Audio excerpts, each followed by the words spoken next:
Good morning, everyone. This is Lynn Gibbs with Tug Hill Tomorrowland Trust. We're live for virtual birding. Welcome back. I was on hiatus for a couple months, and I'm glad to be back.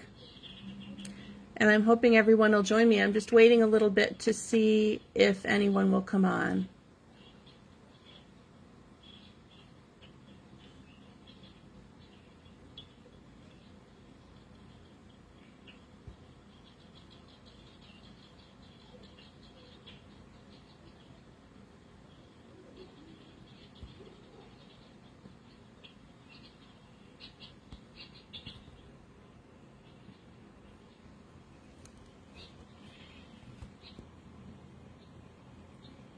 Good morning, good morning. Good morning, everyone. Welcome back to Virtual Birding. This is Lynn with Tug Hill Tomorrowland Trust. How are you doing? Send a hi or a comment. Let me know you're here. Today we're going to be talking about bird nests since it is the season. Has anyone seen a brood of birds fledge yet? Our birds here have migrated in about the second week of May. Hi Mary, started to court and nest right away. Most of the songbirds have produced a clutch of eggs and fledglings already, and they're probably starting on their second brood.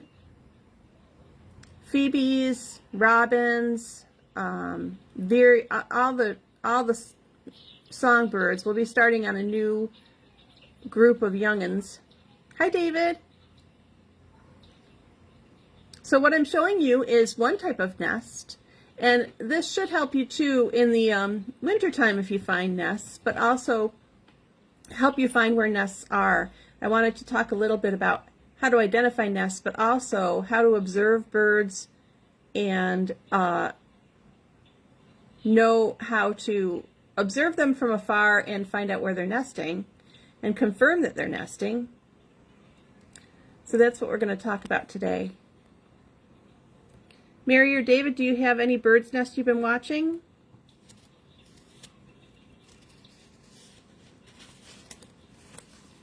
Last year I was able to watch the whole first brood of a robin pair lay their eggs, incubate,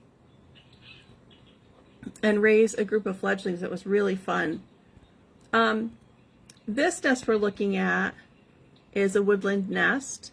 It's smaller in size. It's hanging from the fork in a branch of twigs. Any guesses for what kind of a bird it is?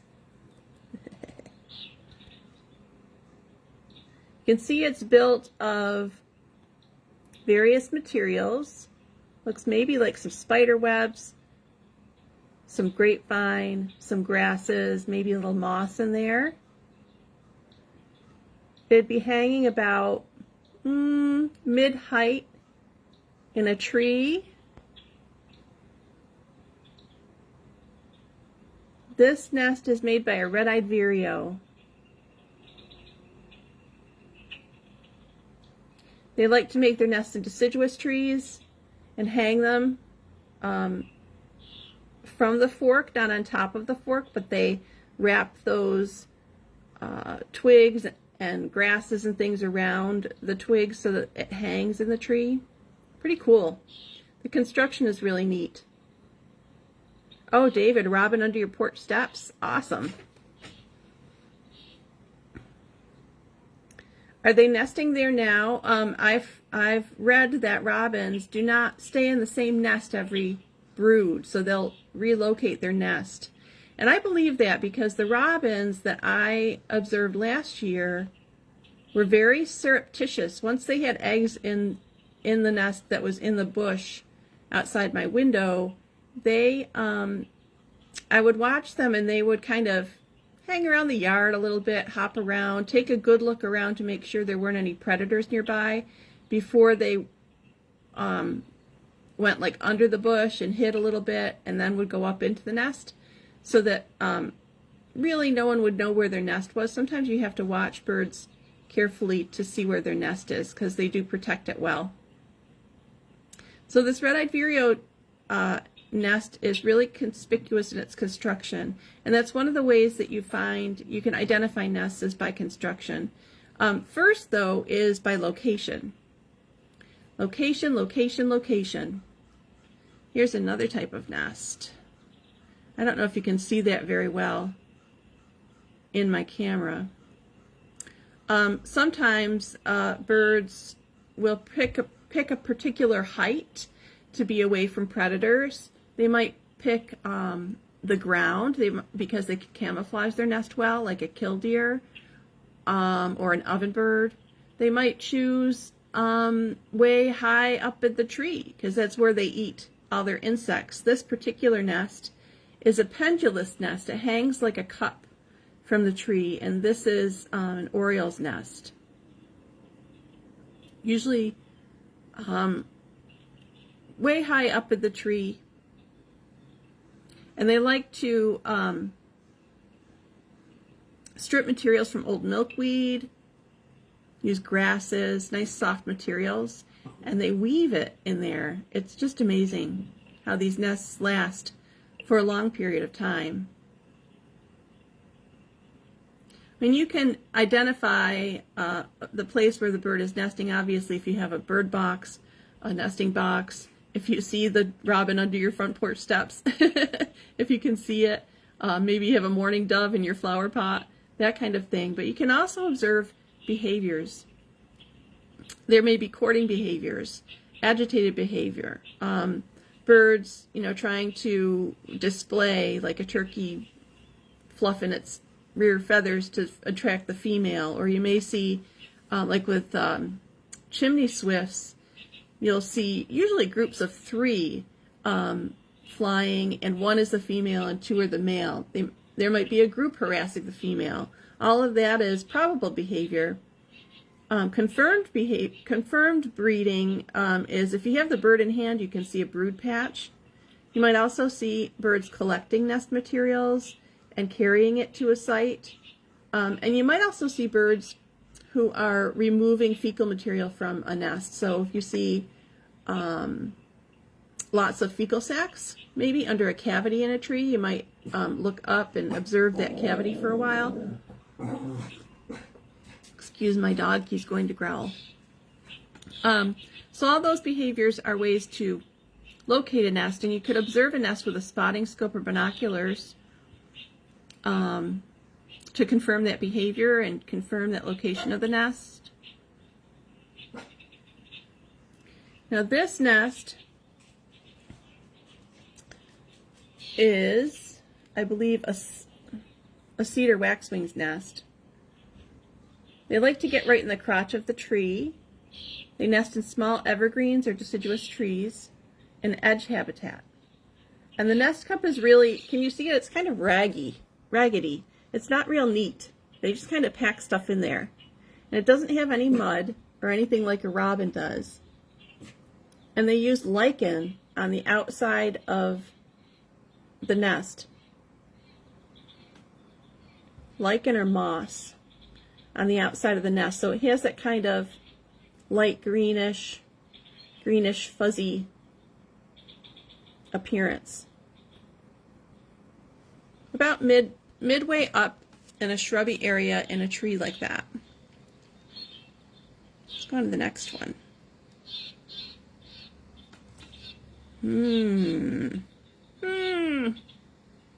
Lots of thin grasses, very thick-walled. Really solid, pretty neat little cups. Cups made out of finer fibers, plant fibers. They're lined with thistledown. This is a goldfinch nest. It's usually built with the base on the branch, not hanging like the vireo, built on the branch. And you'll see them, in fields or near buildings. A lot of them like to frequent bird feeders, so they may be in your area of the bird feeder.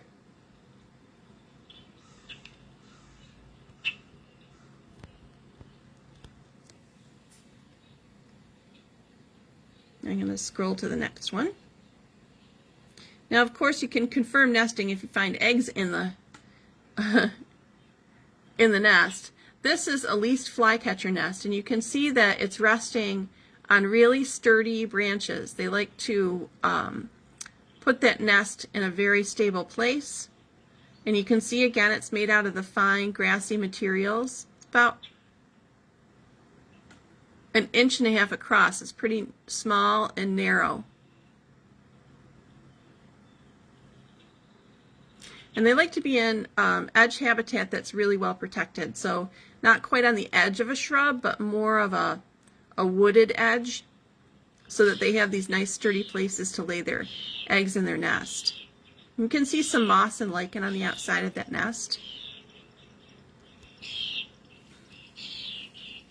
So we're sensing a pattern that, birds will create nests close to their food source, close to a water source, of course. Food, water, shelter, all those necessary items. But the way the nest is constructed, if it's neat, if it's not neat, where it's located, how big it is, what shape it is, what materials they're using, all of those things can point to what that nest, who made that nest. Next one is this one. This is on the edge of a wetland in grasses. Sometimes these can be confused with catbird nests, but they don't have any grapevine. They're built into a tuft of grass. And this is a red-winged blackbird nest.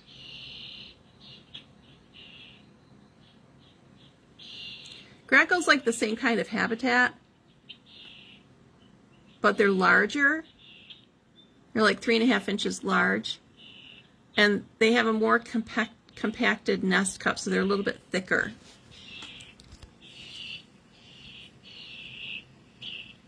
And this one,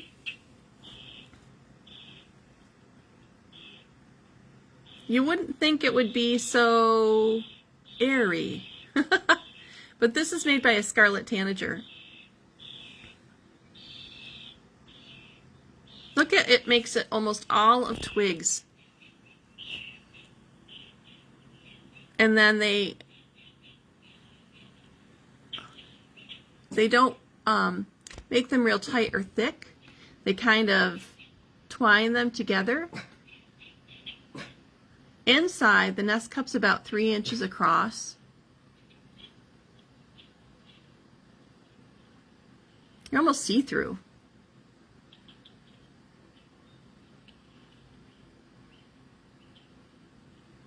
Tanagers nest really high in the tree, and so they build nests similar to rose-breasted grosbeaks, but rose-breasted grosbeaks nests will be in younger bushy trees, whereas a scarlet tanager's nest will be higher up in the tree.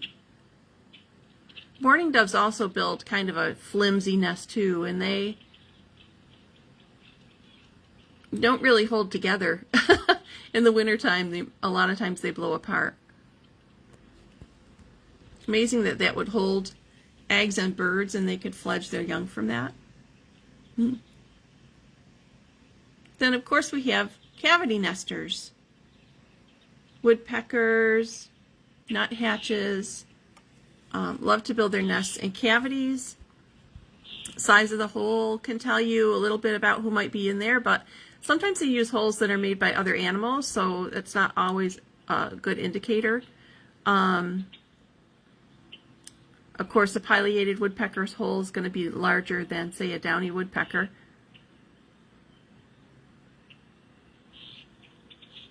Yellow-bellied sapsuckers, chickadees also will use cavities. So it's fun to watch if you have a cavity nearby you, to sit at a distance, use your binoculars or your spotting scope, and just watch for a while and see if you see any birds going in and out. Owls also will use cavities, larger cavities. So all sorts of nests to look for. I'm going to scroll down to kind of an illustration of different bird nests for you to look at. So you can see here all the different construction types from hanging nests to resting nests to different sizes, different places in the trees. These illustrations come from a really great book by Bernd Heinrich. I don't know if you know Bernd Heinrich, but Bernd Heinrich is just a wonderful naturalist. He's written a ton of books, and he has a book about nests. And this comes from that. But you can see the different sizes there, the vireo nest in the middle there. And then the nest perching in the tree, steadier tree fork.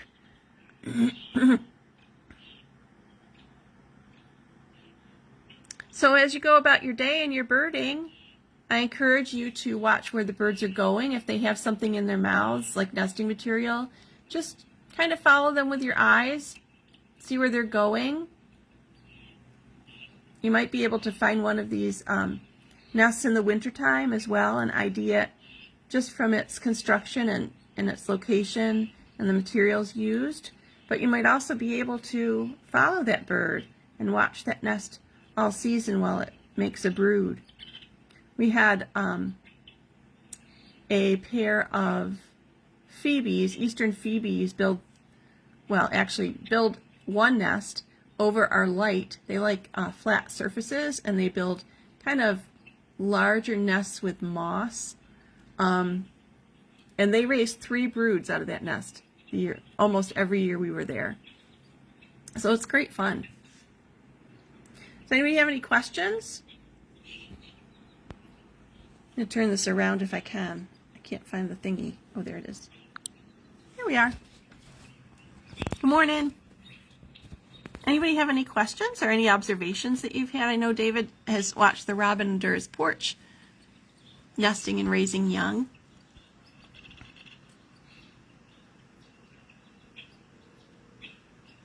It's so nice to be back for virtual birding. I'm glad that you joined me this morning, and we'll be back at 5 o'clock. I may be a little more organized, usually more organized at 5 o'clock than I am at 10. So if you want to come back and join me, we'll talk about nests again. Have a great day. Enjoy birding.